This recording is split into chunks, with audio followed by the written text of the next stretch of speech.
Hi, I'm Florence. I'm a library assistant at Hayward Public Library, and in this 2-video series, I'm going to show you how to create simple pop-up cards with a handwritten text. Here are a few examples of cards that are based on the same template: a pop-up element in the center and some text around it. Once you know how to create the hand lettering and the pop-up elements, you can adapt this template to any text and any illustration. In this first video, we are going to learn the basics of hand lettering in order to create a nice calligraphy for your card. Let's start with a few definitions.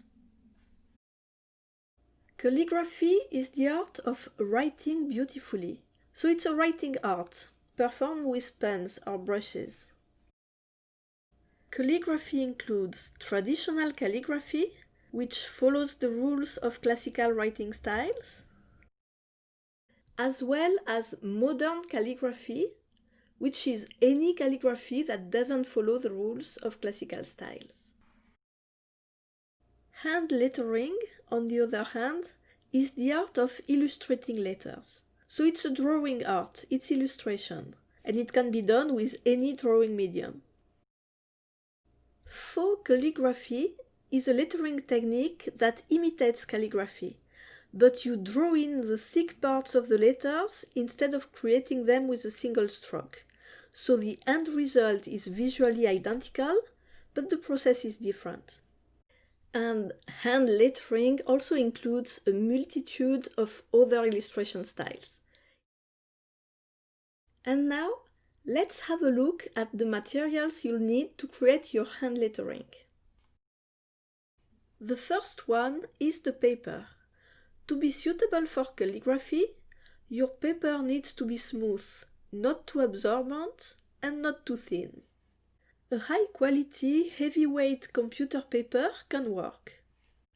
Bristol paper, which is a kind of cardstock, is great, as well as any drawing paper that is designed for mixed media, markers, or inkware.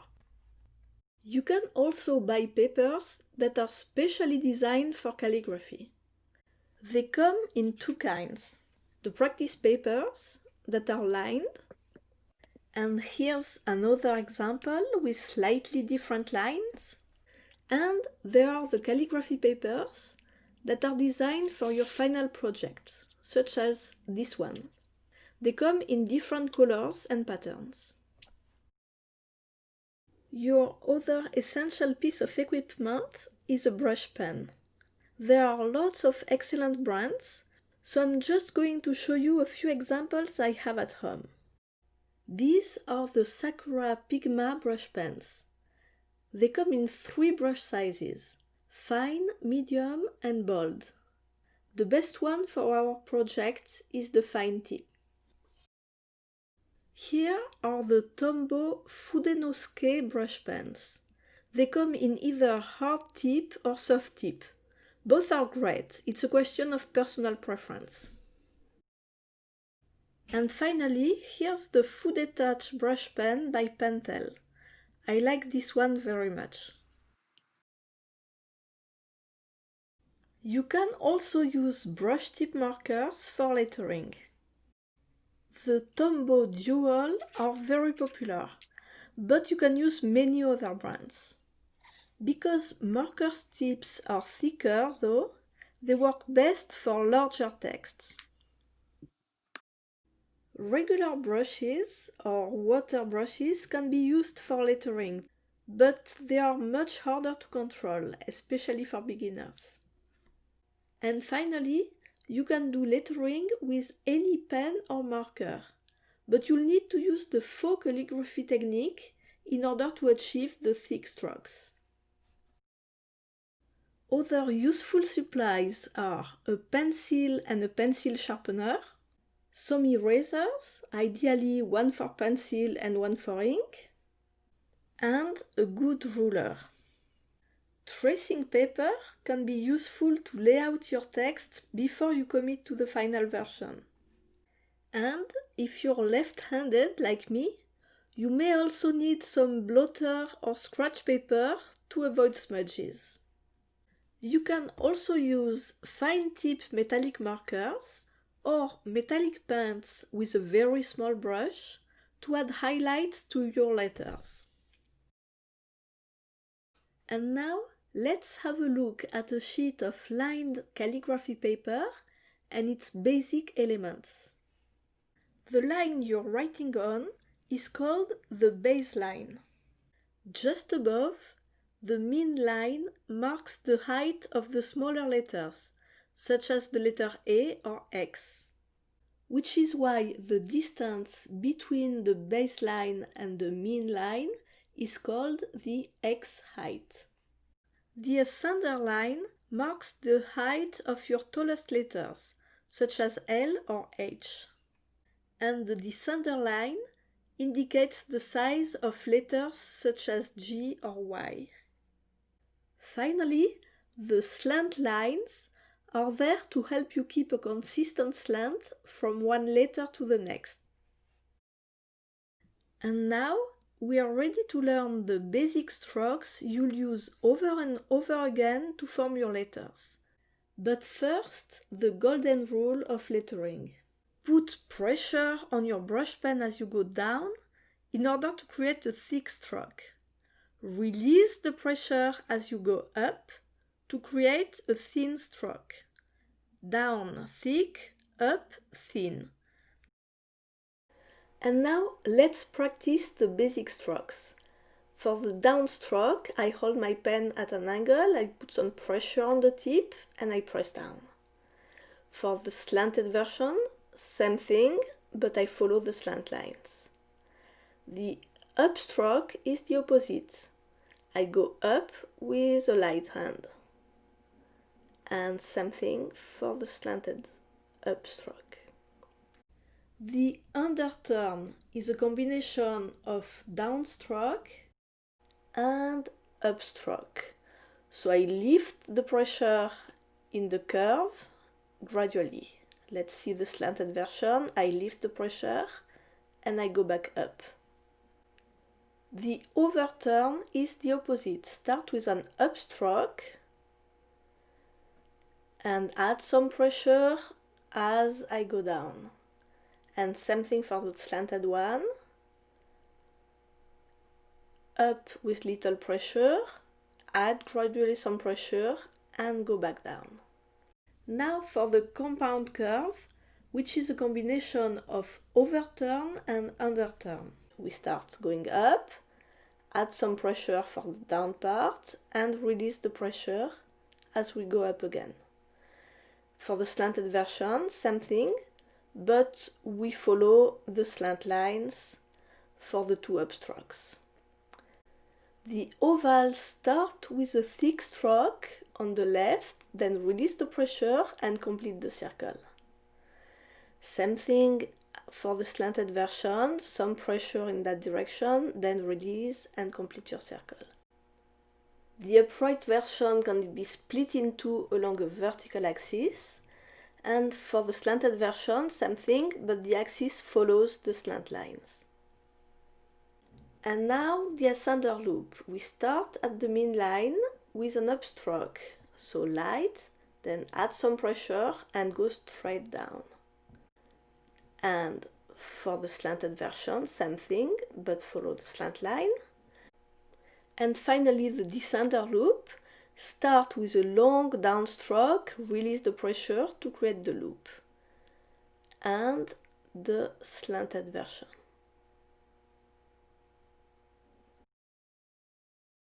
Now that you know the basic strokes, let's try the alphabet. This is simply the alphabet I learned as a little kid in France. We didn't learn to draw the thin and the thick strokes, but the shape of the letters was the same. Here's an example of this basic alphabet I found online. And here are the capital letters. You can find the links in the video description. So let's try. Think of your basic strokes as you draw your letters. Letter A starts as an oval, but you don't complete the circle, and then a downstroke. Letter B, an ascender loop, and then a little loop at the bottom. Letter C, just an oval but you don't finish it. Letter D, start with an oval, and then a long downstroke. Letter E, start up and then an oval. Letter F, we have two ways of drawing it. That's one, and the second one is the one I usually use. The second loop goes in the opposite direction. Letter G, oval and a descender loop. Letter H, ascender, and then an overturn. I is an underturn. J is descending loop. K, ascender, and there's this little loop at the end. Letter L is simply an ascending loop. M is 3 overturns, and N is similar but 2 overturns only.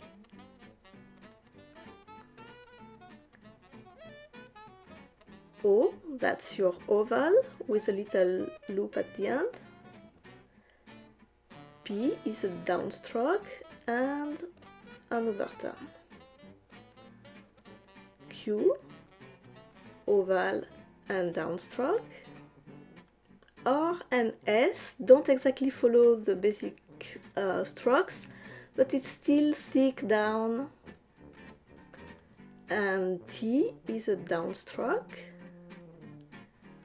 with an underturn at the end. U, downstroke and the second one.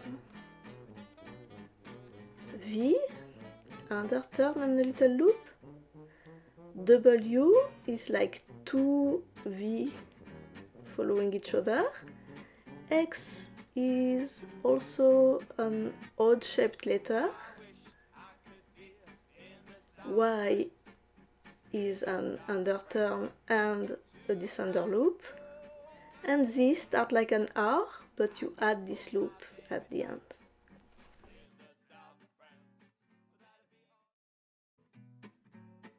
And now, let's have a quick look at the capital letters.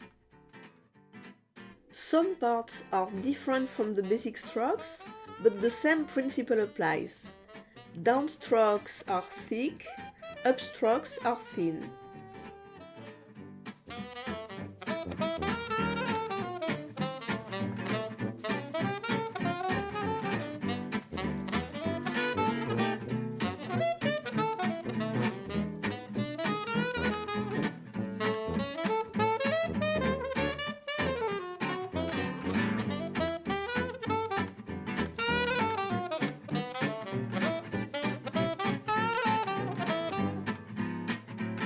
I wish I could be in the south of France, in the south of France tonight.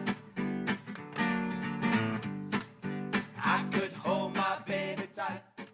And that's the alphabet. Finally, let's apply what we've learned and practice the quote we're going to use on our pop-up card. Just being here without you. I wish I could be in the south of France, in the south of France, sitting right next to you.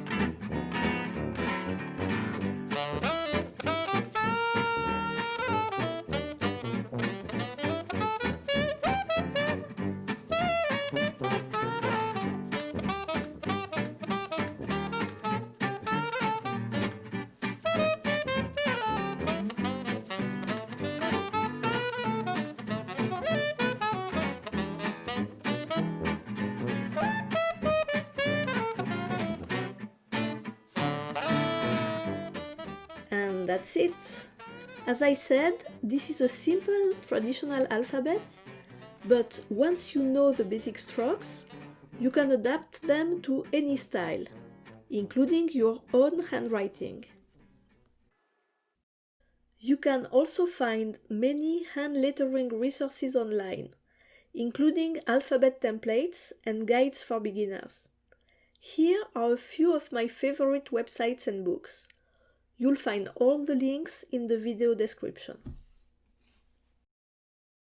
Thank you for watching. I hope you enjoyed this video. In the next one, we'll learn how to construct the pop-up card. See you soon! I wish I could be in the south of France. In the south of France, sitting right next to you.